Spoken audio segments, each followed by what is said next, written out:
senin izlerin. Dünyada en yark nurum gözlerin. Sensiz geçkin eren boş bir duygudur. Benim tatlı tuşum senin gözlerin. Sen benim anam, sen nefesimsin. Yüreğim sensiz yırlap olamay. Bütün alem tek sende sevgilim.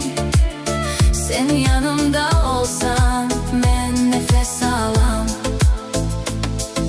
Sen olmasan dünya susup kalır.